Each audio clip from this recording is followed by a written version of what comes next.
Hello students.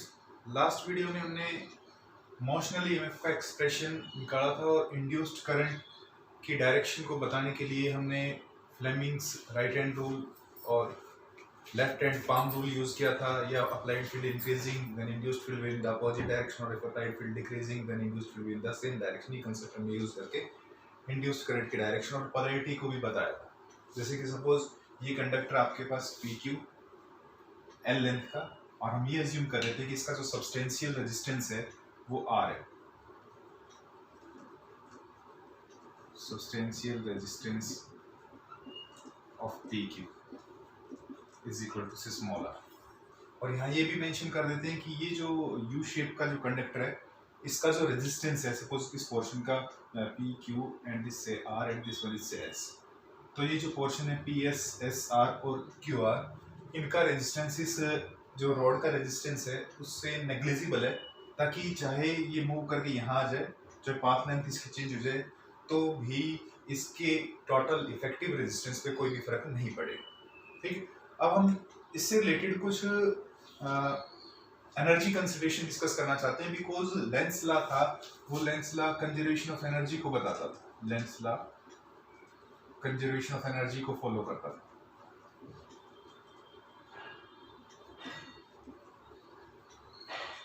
तो यहाँ हम उसका और ज्यादा डिस्कशन करना चाहते हैं।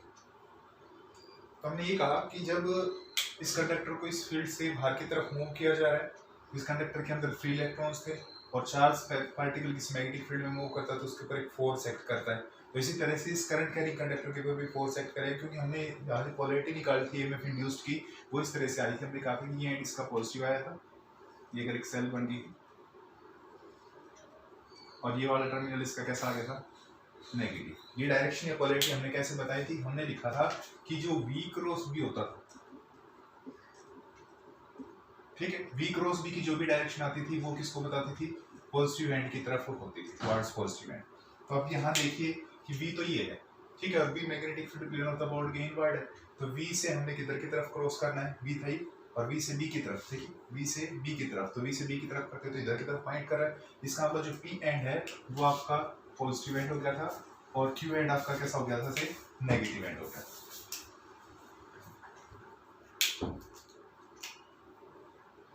हमने ये कह दिया था कि ये जो रोड है जब ये मैग्नेटिक फील्ड में मूव करती है, तो उस मैग्नेटिक फील्ड के अंदर मूव करने से इस एंड के ऊपर इलेक्ट्रॉन्स का कलेक्शन हो गया था, यहाँ पे पॉजिटिव पोटेंशियल क्रिएट हो गया था, और यहाँ पे नेगेटिव। इस एक तरह से एक ईएमएफ आ गई थी, और उस ईएमएफ का हमने एक्सप्रेशन निकाला था, that was E is equal to BVL या BLV। ये हमने एक्सप्रेशन निकाल चुके थे ईएमएफ। ठीक है, अगर हम फ्लेमिंग्स राइट हैंड रूल लगाते थे तो उसके अकॉर्डिंग भी आ सकता था आपके पास डायरेक्शन, क्योंकि अब हम ये कहेंगे कि इसके अंदर जो करंट है वो किस तरह की डायरेक्शन में चलेगा, ऐसे चलेगा, पॉजिटिव एंड से नेगेटिव एंड की तरफ, ऐसे एंटी क्लॉकवाइज।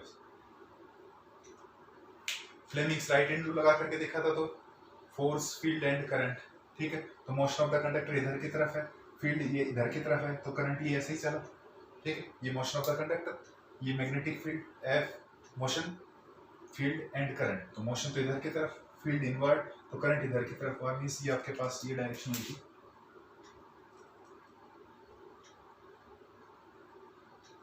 तो इससे निकालते तो भी यही आती है। और अगर Fleming's left hand palm rule से निकालते थे तो भी ये आता था, मोशन ऑफ द कंडक्टर, ये करंट, और ये magnetic field inward, motion of the conductor, ये तो करंट की डायरेक्शन ये होगी। ठीक, अप्लाइड फील्ड इंक्रीजिंग का इफेक्ट देखते हैं, क्योंकि जब ये लूप इसके अंदर मूव करेगा तो इस फील्ड के अंदर इसके एरिया का इफेक्ट बढ़ रहा है, तो फ्लक्स बढ़ रही है, मैग्नेटिक फ्लक्स बढ़ रही है, तो अप्लाइड फील्ड का इफेक्ट बढ़ रहा है, अप्लाइड फील्ड इंक्रीजिंग, और applied field increasing then induced field in the opposite direction. तो अप्लाइड फील्ड कैसा हमारे पास क्रॉस का है, इनवर्ड, तो इसका मतलब जो इंड्यूस्ड फील्ड होगा वो कैसा होगा, डॉट का, तो वो डॉट का मतलब आउटवर्ड, इसका मतलब इसके ऊपर फील्ड जो है इंड्यूस हुआ वो कैसा आउटवर्ड, तो करंट कैसा चलेगा, एंटी क्लॉकवाइज। हमने ये कहा था कि इस कंडक्टर के अंदर जो करंट, या इस पोर्शन के अंदर जो करंट चलेगा, इंड्यूस करंट जब क्लोज पाथ की फॉर्म के अंदर होगा, तो वो करंट का जो एक्सप्रेशन है वो ये हो जाएगा, induced current.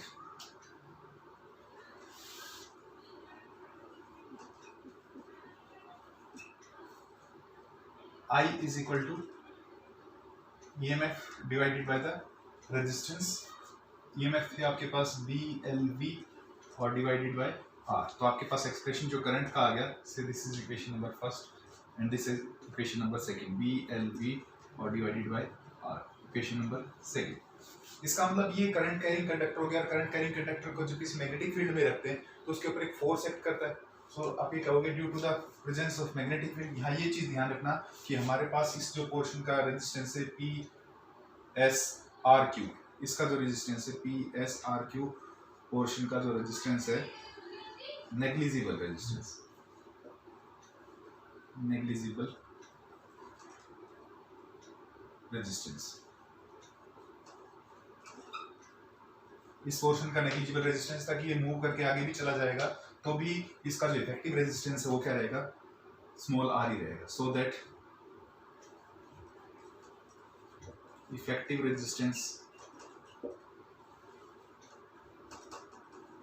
of PQRS loop, PQRSP is small r, वो स्मॉल r है, तो हमने स्मॉल r यूज किया।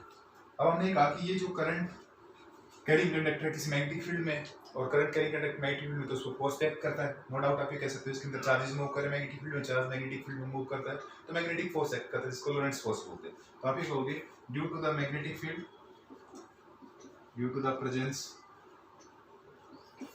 Of magnetic field a force, और कितना फोर्स भाई, F इज इक्वल टू होता है कितना, IL क्रॉस B। और आपको पता है कि IL और जो B है दोनों आपस में क्या है, एक दूसरे के परपेंडिकुलर है, ठीक है।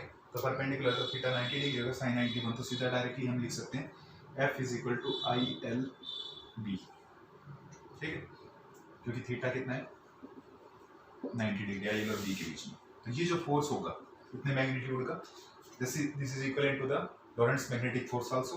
तो F इज इक्वल टू होगा आपके पास, I की वैल्यू यूज कर देते हैं BLV और divided by small r into L into B। तो ये B स्केयर हो जाएगा, L का भी स्केयर, तो that F is equal to B square L square V divided by small r, that is equation number third, ठीक है।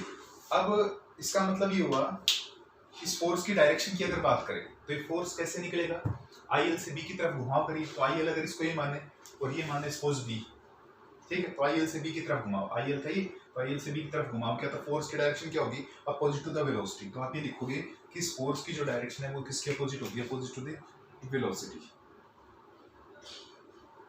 ये फोर्स हो, दिस फोर्स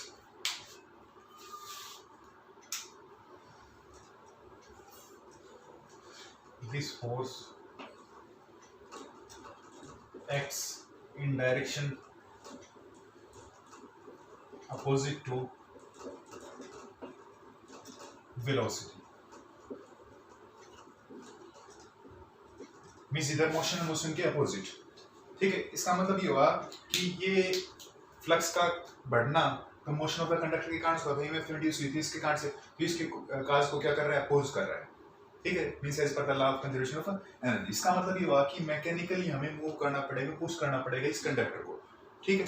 तो उसके लिए क्या करना पड़ेगा, कुछ वर्क करना पड़ेगा, और वर्क डन पर सेकंड क्या कहलाती है, power. So mechanical work will be done. So आप ये लिख सकते हैं कि so there should be the mechanical pull for the conductor, ठीक है। तो वो जो वर्क कौन करेगा, कोई एजेंट करेगा, तो वर्क डन पर सेकंड क्या होगी आपके पास, पावर होगी। सो पावर नीडेड टू पुल,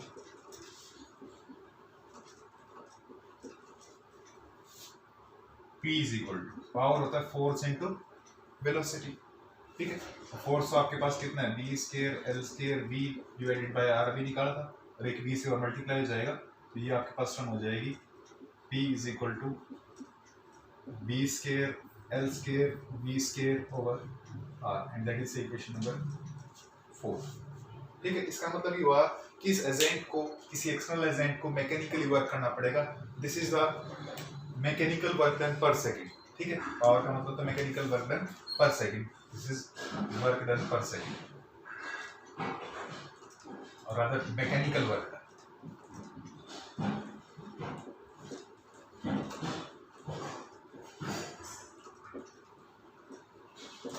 ठीक है, वर्क डन पर सेकेंड क्या होगा, आपके पास पावर होगी तो पावर हमने निकाल दी, ठीक है। तो आप ये कहोगे कि ये जो पुल है, ये पुल जो आप कर रहे हो, वर्क कर रहे हो पर सेकेंड, तो ये एनर्जी डिसिपेट कहाँ हो रही है, कहाँ चली गई energy, this mechanical work done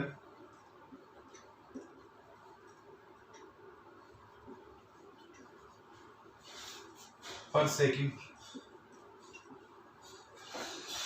dissipates in the form of joule heat. Joule heat की फॉर्म में इसके अंदर डिसिपेट, क्योंकि मैकेनिकल वर्क कर रहे हो, मैकेनिकल वर्क किसमें कन्वर्ट हो रहा है, इलेक्ट्रिकल एनर्जी में, induced current. This mechanical work done per second dissipates in the form of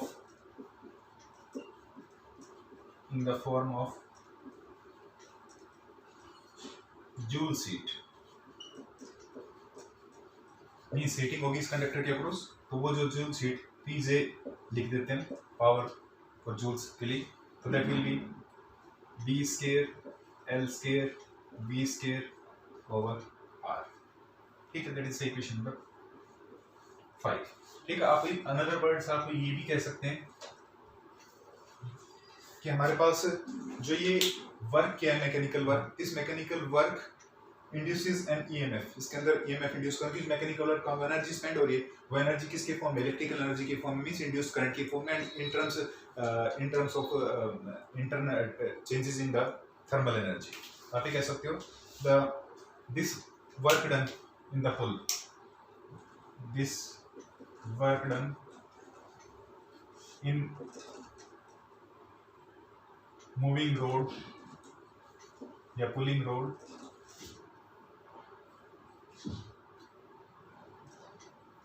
is converted,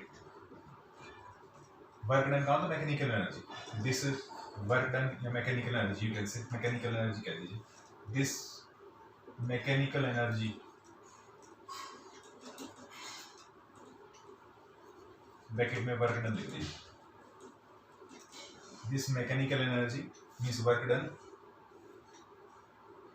changes into the electrical energy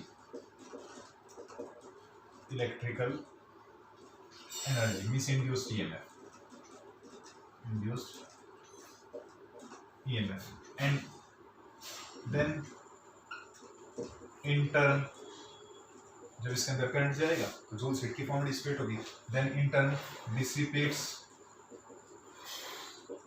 as thermal energy, एक तरह से एनर्जी कंजर्वेशन का फॉलो हुआ, thermal energy, conversion of one form of energy into energy, ठीक है। अब एक चीज और ध्यान रखने की है कि जब यहाँ इसके अंदर करंट इंड्यूस हुआ तो उसके कारण से चार्ज की मोशन भी होगी, तो कितना चार्ज कितने टाइम में फ्लो किया वो भी हम निकाल सकते हैं, तो मेंशन कर रहा हूँ यहाँ, क्योंकि एज तो जो ई होता है वो आपके पास होता है delta phi by delta T, ठीक है। So this is equation number 6। E को ऐसे भी लिखा जा सकता है, मैग्नीट्यूड ऑफ इंड्यूस्ड ईएमएफ को अगर इंड्यूस करंट आई और रेजिस्टेंस अगर आर है, आई को अगर मैं लिख दूं कितना, delta Q by delta T और इनटू आर, तो ईएमएफ इंड्यूस हुई, इक्वेशन नंबर 7 और 6 दोनों इंड्यूस्ड ईएमएफ को बता रहे हैं, तो दोनों को अगर कंपेयर करेंगे, so this implies that delta Q by delta T into R, ये वाली ले लें ई और इसके बराबर, इक्वल टू डेल्टा 5 बी और डिवाइडेड बाय डेल्टा टी,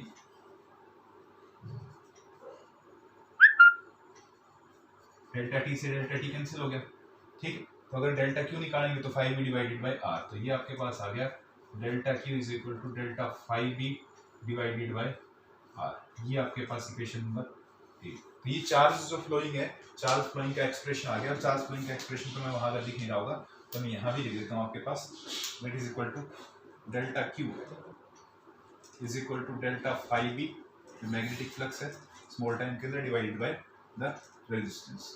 तो ये हम चार्ज फ्लोइंग भी निकाल सकते हैं। ठीक है, अब हम कुछ एनसीईआरटी की दो प्रॉब्लम पहले बोर्ड के अंदर पहले पूछी गई है, तो वो डिस्कस करें related to the motional EMF. अभी हमने मोशनल ईएमएफ तब निकाली है जब बी वी और एल आपस में म्यूचुअली परपेंडिकुलर। नेक्स्ट केसेस में हम तब निकालेंगे जब B V L certain angle के ऊपर, वो भी डिस्कस करेंगे।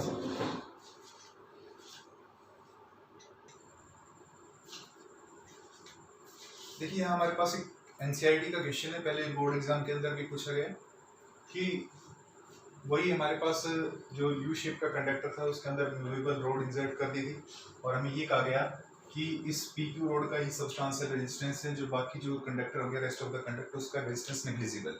और यहाँ ये कहा गया कि इसको एक मैग्नेटिक फील्ड जो कि एग्जिस्ट करता है from zero to B, from the position x is equal to zero to B, यहाँ तक इस रीजन के अंदर मैग्नेटिक फील्ड एग्जिस्ट करता है and this is zero for x greater than b। Means जो आपका मैग्नेटिक फील्ड है वो इस तरह से है कि this magnetic field exist between x is equal to zero to b, यहाँ तक एग्जिस्ट करता है। और ये मैग्नेटिक फील्ड जीरो हो जाता है, यहाँ तक तो b था, यहाँ जीरो हो जाता है for x greater than b, यहाँ ये मेंशन किया गया आपको। और ये कहा गया कि जब इस कंडक्टर को इस पोजीशन k से l, l to m and then back to l and k, means पहले k से l ले जाया जाता है, l से m ले जाया जाता है, m से वापस l लाता है और k लाता है, means x is equal to zero से x is equal to b ले जाया जाता है and that is it is moved back to x is equal to zero. तो इस पूरे प्रोसेस के अंदर आपको एक तो फ्लक्स का एक्सप्रेशन निकालना है, फर्स्ट वन फ्लक्स का, दूसरा ईएमएफ इंड्यूस्ड का, तीसरा फोर्स का और चौथा power as joule heat. Joule heat के रूप में जो power work done per second आपके पास हो रहा है वो आपने निकालना है। ठीक है, तो अब यहाँ आप इन चारों के एक्सप्रेशन निकालें और साथ ही साथ इनका प्लॉट करना है विद डिस्टेंस। प्लॉट का मतलब ग्राफ प्लॉट करने हैं आपने इन सभी के लिए वन बाय वन। तो पहले इनके एक्सप्रेशन की बात करते हैं। तो सबसे पहला एक्सप्रेशन हम बात करें फ्लक्स की, और फ्लक्स पता है आपको phi is equal to B into A होता है और एरिया कितना होगा, लेंथ कंडक्टर की एल है और ये पोजीशन अगर किसी आर्बिट्ररी इंस्टेंट के ऊपर x1 x2 x3 इस तरह से होंगे तो x अगर मान ले तो एरिया तो हो गया l इंटू एक्स और मैग्नेटिक फील्ड b है जिस रीजन के अंदर होगा। तो यहाँ पे जो हमारे पास फ्लक्स का एक्सप्रेशन है, क्योंकि यहाँ पे फील्ड है यहाँ फील्ड नहीं है, तो दो पार्ट में इसको डिवाइड कर देते हैं दो रीजन के अंदर कि एक तो कितना होगा b into L into X, किस रीजन के लिए, from x is equal to zero to x is equal to b, means आपके पास जहाँ b या b से कम तक, b से कम तक या b तक, यहाँ तक तो आपके पास क्या है ये बी एल एक्स होगा यूज। और उसके बाद जो फ्लक्स इसने अटेन कर ली तो वो क्या रहेगी, constant means B L B, किसके लिए, x is equal to B to x is equal to B, x is equal to B से लेकर के और टू बी से कम तक। ये आपके पास हो गया किसका एक्सप्रेशन, फ्लक्स का। और हमें पता है कि जो ईएमएफ इंड्यूस्ड होता है वो क्या होती है, E is equal to minus B phi B by D T. ठीक है, तो इस फाई का और इस फाई का डेरिवेटिव कर दे विद टाइम, तो v तो कांस्टेंट का डेरिवेटिव तो जीरो होगा और x का डेरिवेटिव क्या होगा, dx by dt is what v। हम अगर ये कहें तो v इज इक्वल टू कितना है, dx बाई dt। तो ये आपके पास एक्सप्रेशन इसके हो गए। इसका करेंगे कांस्टेंट का तो जीरो, ठीक है, b l बाहर आ जाएगा, dx बाई dt v और माइनस साइन लेंस ला का b l v। ठीक है, तो ये तो हो गए फ्लक्स का एक्सप्रेशन, इंड्यूस्ड ईएमएफ का। थर्ड हम बात करते हैं, किसकी बात कर रहे हैं, फोर्स की। ठीक है, तो फोर्स का एक्सप्रेशन जो होगा वो F इजिकल टू कितना होता है, I into L into B से निकलता है। ठीक है, और I हमारे पास क्या होगा, that is EMF divided by the resistance. तो ईएमएफ तो कितना होता है, बी एल बी और डिवाइडेड बाय द रेजिस्टेंस कितना R। तो इसको यूज किया था तो हमने एक्सप्रेशन पहले निकाल चुके थे अभी थोड़ी देर पहले। तो ये एक्सप्रेशन आपके पास आ जाएगा B L B by R into L B, जब मल्टीप्लाई करेंगे तो that is B square L square B divided by R. ठीक है, और इस फोर्स की भी डायरेक्शन आपको पता है कि मोशन के अपोजिट होगी। जब ये K to L to M जा रहा है तो फोर्स इसके ऊपर इधर की तरफ लगेगा, और जब M to L to K लग रहा है तो फोर्स उसके अपोजिट डायरेक्शन के अंदर। तो फोर्स की विद डिस्टेंस भी क्या होगा, चेंज हो जाएगी डायरेक्शन, ठीक है। वो भी हम ग्राफ के अंदर प्लॉट के अंदर देखेंगे। नेक्स्ट आपके पास आया fourth one, that is joules heat. तो जूल्स हीट आपके पास की कितनी हो जाएगी, क्योंकि जब चाहे इधर की तरफ जाए चाहे इधर की तरफ जाए करंट इंड्यूस होगा, करंट की डायरेक्शन चेंज हो जाएगी। पहले मान सपोज इधर की तरफ है तो दूसरी तरफ इधर की तरफ हो जाएगी, करंट इंड्यूस होगा। तो जूल मैकेनिकल वर्क तो करना ही पड़ेगा मोशन के लिए। एक बार बाहर की तरफ कर रहे हैं, एक बार किधर करना पड़ेगा, इधर की तरफ करना पड़ेगा अपोजिट डायरेक्शन के अंदर। तो मैकेनिकल वर्क में जूल्स हीट की फॉर्म में जो आएगा Pj that will B B square L square V square over R, क्योंकि that will B I square R, ठीक है। And I is what, that is BLV over R का square. तो यहाँ स्केयर क्वांटिटी, ठीक है। स्केयर क्वांटिटी कैसे होती है, पॉजिटिव होगी। तो ये टर्म हमारे ऐसा कैसे आएगी, पॉजिटिव आएगी। तो B square L square V square over R square into R, तो R कैंसिल हो जाएगा, तो that will B B square L square V square over R, ठीक है। ये आपके पास एक स्केयर क्वांटिटी, ये पॉजिटिव आएगी दोनों तरफ में ही। मूवमेंट में कैसा आएगा, पॉजिटिव एक्सिस के अलॉन्ग आएगा। अब इसका हमें ग्राफ प्लॉट करना, ठीक है। तो वो देखिए कि किस तरीके से हम करें। पहले हम बात कर रहे हैं किसकी, फ्लक्स की। और फ्लक्स किस पे डिपेंड कर रहा है, एक्स की वैल्यू पे डिपेंड कर रहा है। जैसे एक्स चेंज होता जा रहा है, ठीक है। पहले यहाँ पे एक्स इक्वल टू 0 है, धीरे धीरे करके एक्स की वैल्यू बढ़ती जाएगी, मैक्सिमम होगी फ्लक्स अटेंड, ठीक है। तो वो कांस्टेंट फ्लक्स आ जाएगी फिर बाद में। तो अब ये इस तरह से इसी के हम नीचे ग्राफ ड्रा कर रहे थे।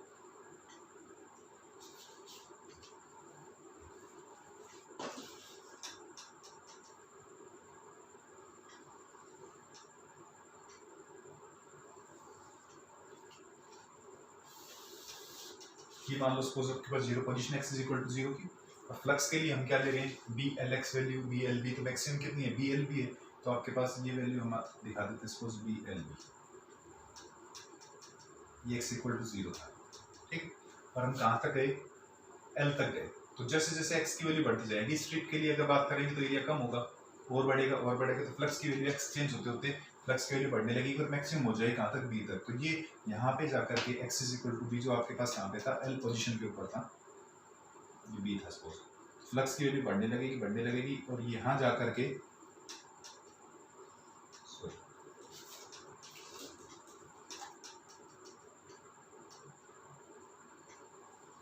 ये मैक्सिमम हो जाएगी, ठीक। ये था कहाँ, पोजीशन को बता रहा था, L को बता रहा था, ये किसको बता रहा था, K को। K से L पे गए, L से हम जाएंगे तो फ्लक्स क्या होगी, चेंज होना बंद कर देगी, क्योंकि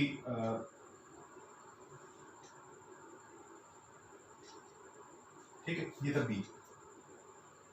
तो इस रीजन तक जाएगा, टू B तक, फिर यहाँ इस पोजीशन पहुंच गए M तक। लेकिन जब इधर की तरफ फिर दोबारा आएंगे तो फिर फ्लक्स की वैल्यू यहाँ तक तो क्या रहेगी, कांस्टेंट, ठीक है। BLB के बराबर कितनी रहेगी, BLB के बराबर, ये BLB वैल्यू थी। और फिर जैसे यहाँ तक तो कांस्टेंट रहेगी, और फिर आकर के x की वैल्यू फिर कम होगी इसके अंदर, तो एरिया फ्लक्स फील्ड के अंदर चेंज होगा, तो फ्लक्स चेंज हो जाएगी, फ्लक्स डिक्रीज होने लगेगी। तो यहाँ तक तो कांस्टेंट रहेगी, ठीक है। ये सपोज M से लेकर कहाँ तक, L तक। ये तो थी मोशन टुवर्ड्स, इधर की तरफ थी, बाहर की तरफ आउटवर्ड मोशन के लिए था ये तो, ठीक है। मैं और फिर इधर की तरफ अंदर आएंगे तो फिर फ्लक्स की वैल्यू क्या होगी, डिक्रीज होगी, ठीक है। तो ये L से और यहाँ फिर किस पोजीशन पे पहुँच गए, M पे पहुँच गए, ठीक है। ये आप इसको अलग अलग पोजीशंस के लिए भी दिखा सकते हैं, ठीक। तो ये तो किसके लिए था कि मोशन आपके पास किधर थी, ये मैं इस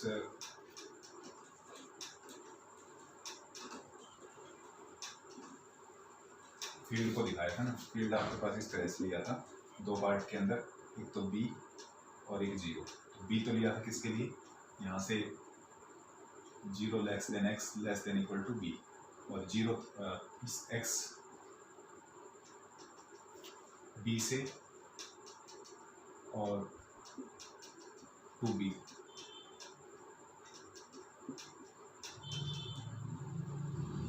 I is equal to E by R, ठीक है। ये तो ये तो एक्सप्रेशन हो गया किसका, फ्लक्स का, मतलब प्लॉट। अब इस रीजन के अंदर देखिए यहाँ पे फ्लक्स क्या कर रही है, जैसे जैसे एक्स चेंज हो रहा है उसके साथ साथ बढ़ती जाएगी, लेकिन यहाँ पे फ्लक्स कैसी है, कांस्टेंट है, यहाँ पे फ्लक्स की वैल्यू BLB तो इस रीजन के अंदर फ्लक्स कांस्टेंट तो EMF इंड्यूस्ड कितनी होगी 0। तो जो EMF इंड्यूस्ड का ग्राफ देखेंगे और फ्लक्स का अपोज करने वाली होगी ना EMF इंड्यूस्ड या करंट जो इंड्यूस होगा, ठीक है, तो उसका जो ग्राफ है वो इस तरह से लिया जाएगा।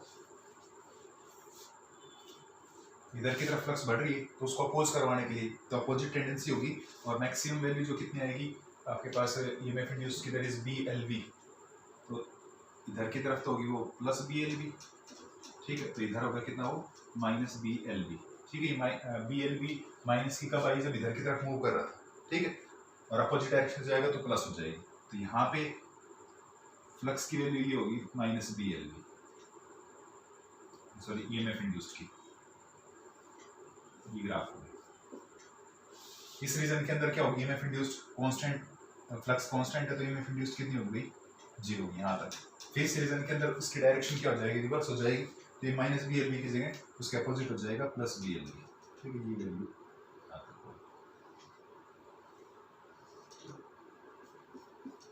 ठीक है। ये आपके पास किसको बताएगा प्लस BLV की वैल्यू को बताएगा। इसके बिल्कुल नीचे ही बनाते हैं, ठीक है ना, हमारे पास स्पेस नहीं है तो हम इसको राइट हैंड साइड में बना रहे हैं, तो वो किसके लिए आएगा, एक तो फोर्स के लिए, किसके लिए, पावर के लिए। तो फोर्स का एक्सप्रेशन है जो वेरिएशन है वो वेलोसिटी के साथ ही, ठीक है, तो आपके पास जैसे वो चेंज होगी v चेंज होगी तो उसी के अकॉर्डिंग जैसा वेरिएशन इसका है वैसा ही वेरिएशन किसका होगा, ग्राफिकल वेरिएशन फोर्स का होगा। तो फोर्स के लिए भी ड्रा कर देते हैं।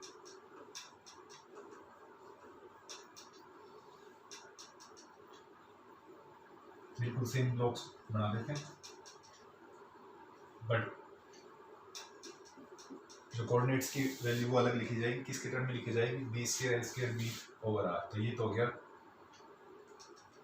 माइनस का b² L² v/r, और इधर की तरफ ये वैल्यू 0 रहेगी, यहाँ करके प्लस की b² L² v/r, ठीक है।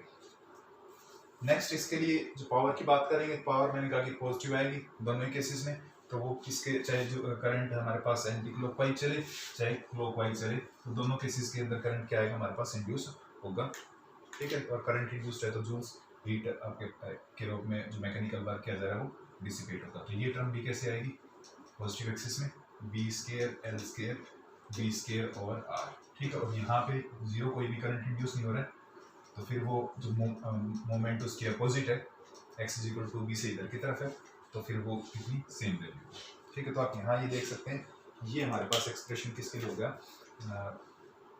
फॉर फोर्स के लिए, ठीक है, ये हो गया आपके पास जूल्स हीट के लिए,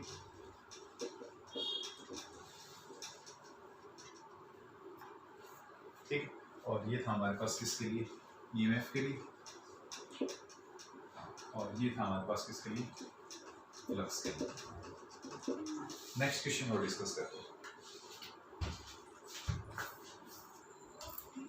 सो नेक्स्ट क्वेश्चन में आपको ये कहा है कि एक कोई प्लेन ऑफ द बोर्ड के परपेंडिकुलरली से इनवर्ड या आउटवर्ड, यहाँ पर हमने इनवर्ड ले लिया, कोई मैग्नेटिक फील्ड है स्ट्रेंथ B का, कुछ वैल्यू दे देगा आपको बस 0.4 टेस्ला या जो भी वैल्यू गिवन, और उसके अंदर कोई रोड है, कोई लेंथ 1 मीटर, 0.5 मीटर, 2 मीटर इस तरह से, और उसको आपने सपोज ये रोड है और इसको यहाँ पे कील मार करके एक पिवट बना ली ताकि ये इसके अबाउट क्या कर सके, रोटेशन कर सके, ठीक है। ये एज जो है इसका मूवेबल है और ये किसी सपोज सरकमफ्रेंस पे रख दिया, किसी सर्कुलर रिंग के ऊपर रख दिया, ठीक है। तो कहता है कि ये जब रोड मूव करेगी इन रोड के टर्मिनल्स के अक्रॉस एक EMF इंड्यूस होगी, उस EMF इंड्यूस का एक्सप्रेशन निकालिए यदि ये रोड ओमेगा एंगुलर स्पीड से रोटेशन करती है इस फील्ड के अंदर, if omega is the angular speed of the rotation, ठीक है, omega is the angular speed of the rotation, तो रेडियन पर सेकंड में रेवोल्यूशन पर सेकंड के अंदर देखते हो तो फ्रीक्वेंसी के अंदर होगी ओमेगा। तो आपसे कहता है कि EMF इंड्यूस्ड बताइए across the ends of the road. Suppose हमने कहा कि t = 0 पे रोड यहाँ इस पोजीशन पे थी P पे, और ये किसी T टाइम के ऊपर यहाँ पहुंच जाती है, मींस एंगल ट्रेस कर लेती है थीटा, ठीक है। अब तो थीटा कितना होगा, that will B omega into t, क्योंकि आपको पता ओमेगा = θ/t होता है, तो थीटा = ओमेगा t, ठीक है। अब इस फील्ड के अंदर जो एरिया इस सेक्टर का बना वो फ्लक्स अपने साथ एसोसिएट कर रहा होगा, तो जो area of the sector OPQ वो आपके पास निकालना आपने, ठीक है। तो कैसे निकालेंगे, आप ये कहेंगे कि पूरा अगर सर्किल है तो जो एंगल ट्रेस होगा वो कितना होगा, 2 पाई रेडियन का होगा, और एरिया सर्किल का कितना हो जाएगा पाई आर स्क्वायर, और रेडियस इसकी जो लेंथ है वो एल मान लेते हैं, ठीक है, या आर लिखना चाहो तो आर से भी कर सकते हो। तो आपने कहा कि 2 पाई एरिया, 2 पाई एंगल है वो अपने साथ एरिया कवर करता है पाई इंटू एल स्क्वायर, जगह एल लेंथ मान है, ठीक है। आप आर लिखना चाहे तो आर लिख सकते हैं। तो यूनिट एंगल के लिए कितना एरिया कवर हो जाएगा पाई एल स्क्वायर ओवर 2 पाई, और अगर थीटा एंगल है तो थीटा के लिए जो एरिया होगा सेक्टर का वो हो जाएगा that will be equal to A is equal to pi L square over 2 pi into angle theta. तो पाई से पाई यहाँ कैंसिल हो गया, तो आपके पास इट मीन्स दैट एरिया की वैल्यू जो है वो कितनी आ गई 1/2 and L square and theta, that is equation number, this is first and this is second. आपके पास एरिया आ गया, और ये जो एरिया है इस फील्ड के कैसे है परपेंडिकुलर है, ठीक है। तो आपके पास जो थीटा कितना हो जाएगा 0 डिग्री, cos 0 कितना हो जाएगा 1। तो फ्लक्स निकालेंगे तो फ्लक्स आपके पास आ जाएगी ना, flux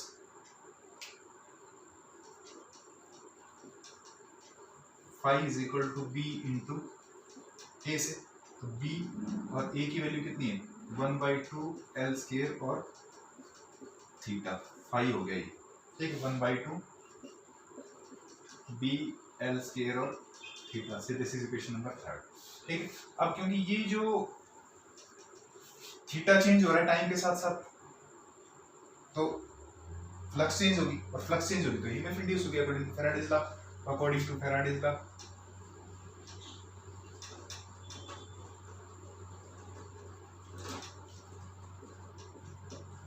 of electromagnetic induction. Faraday's law of electromagnetic induction क्या कहता है कि magnitude of the induced EMF है वो rate of change of magnetic flux होता है d phi b और by dt, so d by dt और phi b की वैल्यू क्या है वो लिख लीजिए, that is 1/2 b l square theta, 1/2 b l square और थीटा। एक जो चार्ज या पोटेंशियल का जो मेथड है उससे भी इसका डेरिवेशन है, लेकिन वो थोड़ा सा आपको डिफरेंट पड़ेगा, इसलिए जो इजी मेथड है वो हमने यूज किया है यहाँ पे, ठीक है। तो आपके पास टाइम के रिस्पेक्ट में थीटा चेंज हो रहा है, बी और एल चेंज नहीं हो रहे, वो कांस्टेंट है, तो कांस्टेंट को बाहर लिख दिया 1/2 B L square and that will be D theta by dt,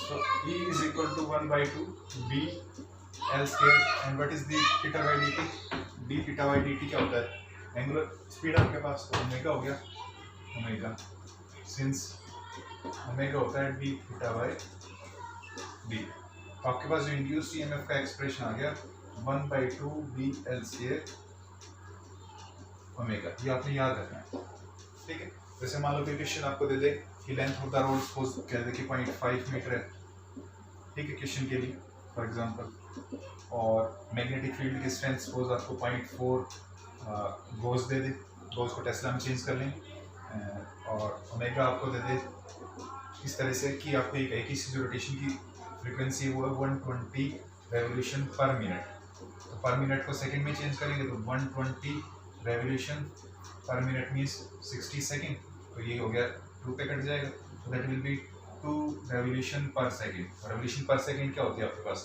new होती है, लीनियर फ्रीक्वेंसी, तो ओमेगा आ जाएगी 2 पाई इंटू न्यू, तो 2 पाई और न्यू की वैल्यू 2, तो दैट इज 4 पाई, तो 4 पाई यूज किया जाएगा ओमेगा की जगह, तो जो इंड्यूस्ड ईएमएफ होगी 1/2 B L square omega, 1/2 B की वैल्यू 0.4 गोज को किसमें चेंज कर लीजिए टेस्ला में, 1 गोज 10⁻⁻4 टेस्ला, 0.4 इंटू 10⁻⁻4, ठीक है। लेंथ आपकी रोड की कितनी 0.5 का स्क्वायर, ओमेगा कितना हो जाएगा दैट विल बी 4 पाई, तो इसको यूज कर लीजिए, वो आंसर आपके पास जो भी आएगा वो किसके अंदर आएगा वोल्ट के अंदर आएगा। तो इस तरह से आप ईएमएफ इंड्यूस निकाल सकते हैं। एक चीज़ और ध्यान रखिए कि यदि आप ये कहते हैं कि ये एक इस तरीके से था कि भाई आपके पास कोई साइकिल का कोई व्हील था और इसकी स्पोक्स हैं, सपोज इसके अंदर 12 दे दे, 24 दे दे,